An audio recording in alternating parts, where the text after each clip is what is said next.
Patrick Muyaya. Tout le monde en RDC voulait ce débat sur la Constitution. Le ministre congolais de la Communication insiste sur le bien fondé d'un examen de la loi fondamentale alors que le débat s'enflamme autour du risque d'un maintien au pouvoir du président Tshisekedi.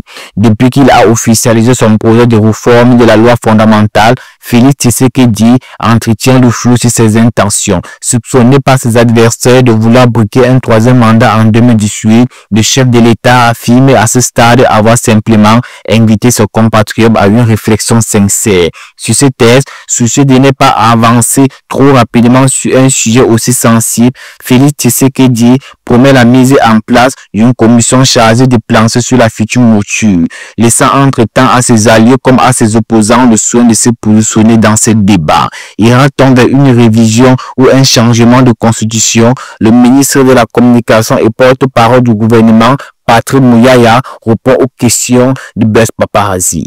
Le président a annoncé la mise en place d'une commission d'experts en 2025 pour étudier les failles de la Constitution. Le casting de cette commission est-il déjà connu?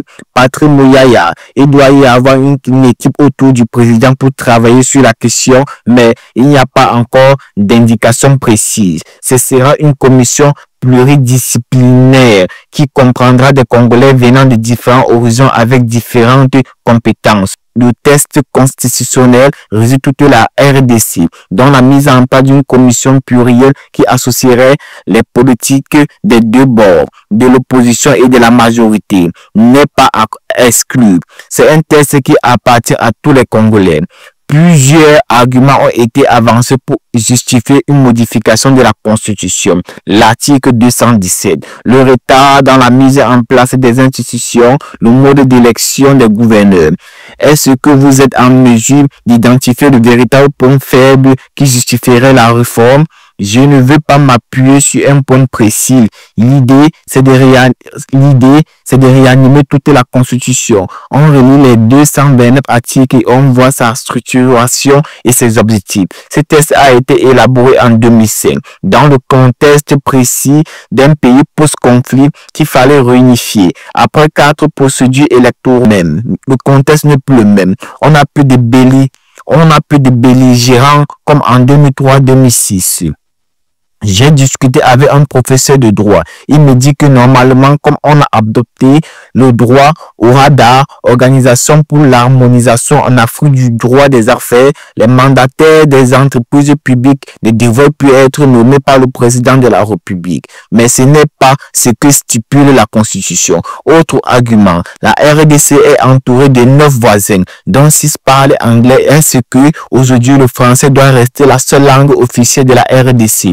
Est-ce qu'il n'y a pas besoin d'adopter plutôt l'anglais? Ne peut-on faire de nos 4 langues des langues officielles comme l'Afrique du Sud qui en a 11? Il y a aussi la question de la double nationalité qui a toujours été voulue de tous, mais que l'on n'a jamais eu le courage de mettre en œuvre.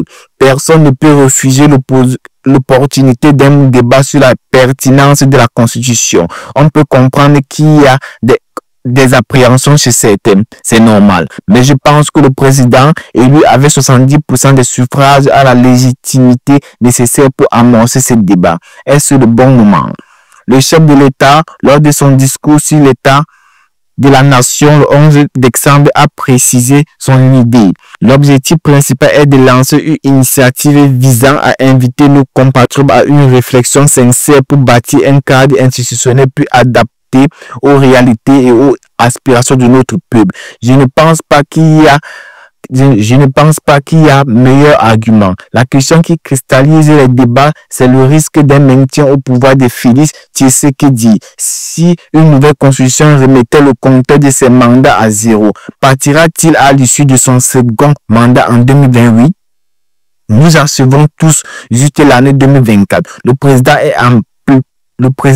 est à peine élu. Il nous reste 4 ans. Le plus urgent pour nous est la mise en œuvre de la politique et de ses engagements. Le président de la République a dit à à Lubumbashi en novembre, qui ne voulait pas s'éterniser au pouvoir, qui souhaiterait pouvoir circuler librement dans le pays avec toute sa famille. Il a donc déjà donné ses indications. On ne peut pas réduire la pertinence de ces débats à l'article 220 de la Constitution, qui limite le nombre de mandats présidentiels, sur lequel beaucoup de gens se focalisent. Le débat constitutionnel qui a lancé s'impose, tout le monde le voulait, et depuis longtemps.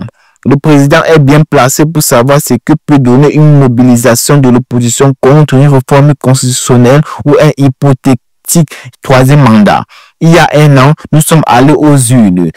Faisons le décompte et le bilan des forces qui sont allées aux élections et vous aurez la vraie valeur de l'opposition. Veut-on faire un fonds anti-Tshisekedi ou un fonds anti-réflexion pour voir si l'on peut réviser ou changer de constitution? Moi, je perçois une forme d'acharnement contre la personne du président de la République. Après l'annulation de la rencontre prévue le 15 décembre entre le président Tshisekedi et Kagame, faut-il considérer que le processus de Luanda est dans l'impasse?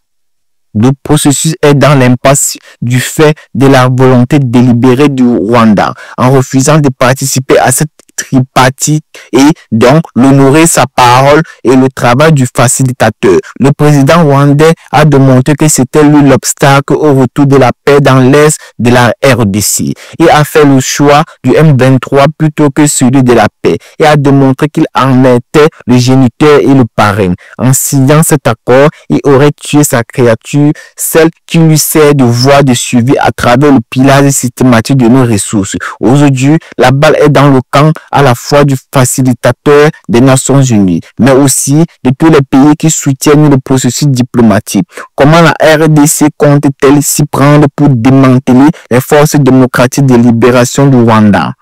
Au-delà de l'engagement que nous avons pris, nous savons que les FDLR sont un vilain prétexte pour justifier une guerre dont les motivations sont économiques. La démonstration est claire avec ce qui s'est fait à Rubaya et sur d'autres sites miniers. Les Rwandais ont successivement évoqué la question des réfugiés, celle des FDL, celle d'un prétendu discours de haine. Nous voulons les conduire au bout de leur logique belliqueuse et chacun sera confronté à ses responsabilités. Des observateurs ont été déployés pour veiller au respect de ces engagements. Le retrait de tout Rwandais doit-il précéder le démantèlement des FDLR?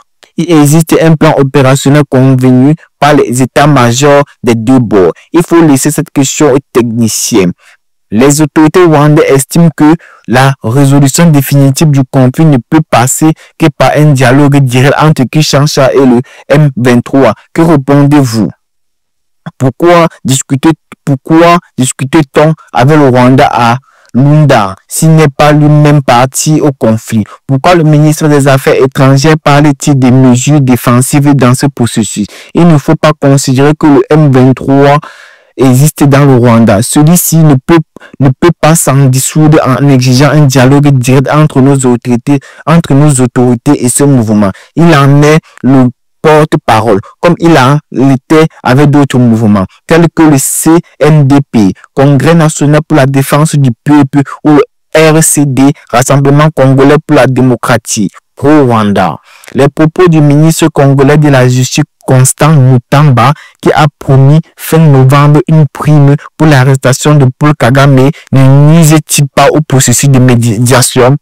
Il faut laisser le ministre de la Justice faire son travail tel qu'il le fait. Je n'ai pas de commentaire particulier à faire. À partir de 11, à part de constater que le Rwanda cherche des prétextes là où il ne faut pas, là où il ne peut pas s'en prober. Il y a, à part de constater que le Rwanda cherche des prétextes là où il ne faut pas entrer, il y a une volonté politique claire de la RDC de parvenir à la paix. C'est pour cela que nous poursuivons le processus de négociation.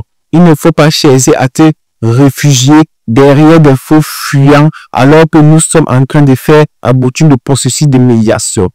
Depuis d'exemple, le ministre de la Justice a aussi promis de faire appliquer la peine de mort pour les Puna, gang de jeunes ultra-violents à Kinshasa, ainsi que pour les membres de l'AFC, Alliance Fleuve Congo. la plateforme politico-militaire dont fait partie le M23. La RDC va-t-elle vraiment procéder à ces exécutions?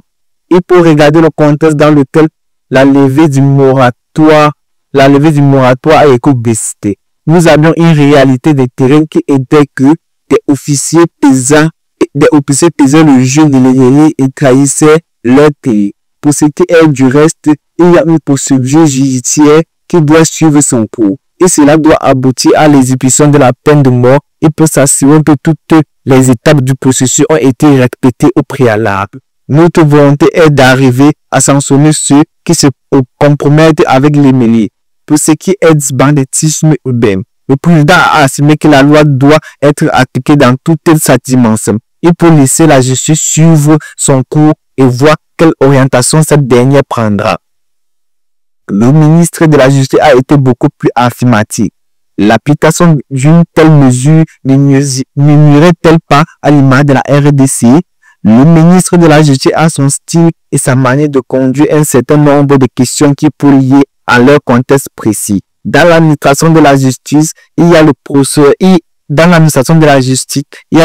et le verdict. Le ministre de la Justice est intraitable du gouvernement, mais le ministre de la Justice veut, à mon avis, dire la fermeté et le caractère intraitable du gouvernement. Il ne peut pas anticiper non plus le résultat d'un procès. Il faut suivre chaque procès jusqu'à son aboutissement. Et à ce moment-là, nous verrons comment la justice a été rendue.